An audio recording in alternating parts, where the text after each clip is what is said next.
If you are a resident of South Florida, you are used to seeing iguanas and sharing your space with them. And we're going around asking students and faculty what they know about iguanas. I don't know much. I just think they're cool looking, they're interesting, and we have a lot of them here on campus.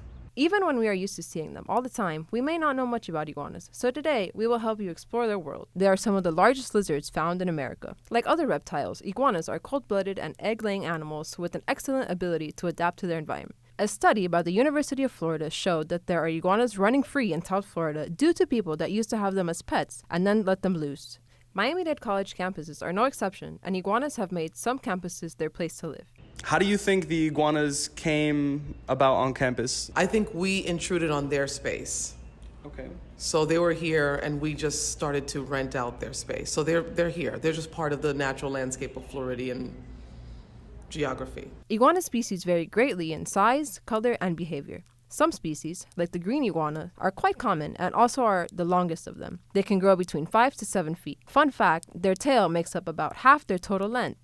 With my guest, Chris, the MDC Iguana Whisperer. So talk to us about what it's like taking care of an iguana. No, not too much, honestly. I'll leave her in a cage, I'll leave her light on, I'll clean her cage daily, I'll give her fresh water daily and fresh food, and that's it. I'll have her food and water in the cage, but I'll leave the cage open, so she just roams around the house. So what does that mean when the iguanas shake their heads up and down? Because we see some of the ones on campus doing that as well. Yeah, that means that it's a territorial defense, like a mechanism. Okay. They're doing that because they feel threatened. They feel threatened? Yeah, they feel threatened. Okay. They'll usually puff out their beard and get really fat, and if you get close enough, their first defense is going to be their tail. And if not, they might bite you. They have really sharp teeth, teeth. Yeah. Overall, most iguanas are herbivores and only eat vegetation, but some of the pet iguanas and wild iguanas enjoy worms or crickets along with vegetation.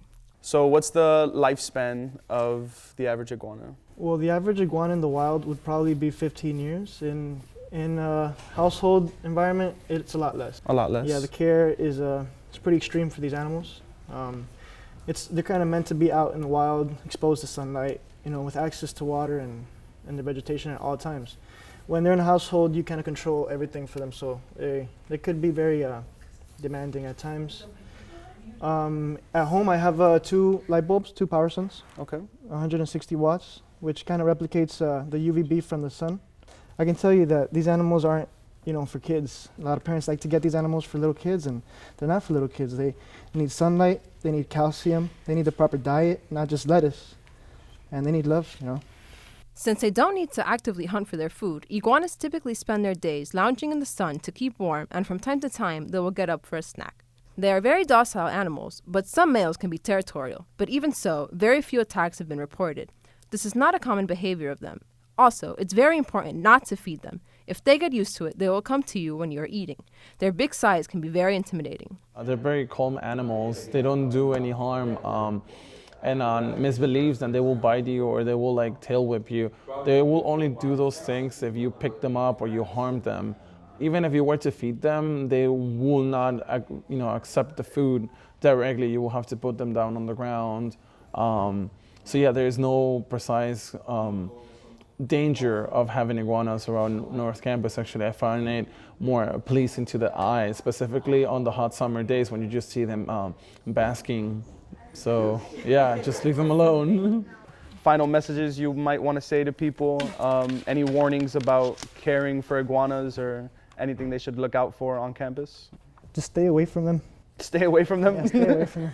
If you don't want to get hurt, stay away from them. They're here also because a lot of people feed them. And they like the food and the attention. So next time you're walking around Miami-Dade College or any other place in South Florida, if you see an iguana, you'll know more about them and how to behave.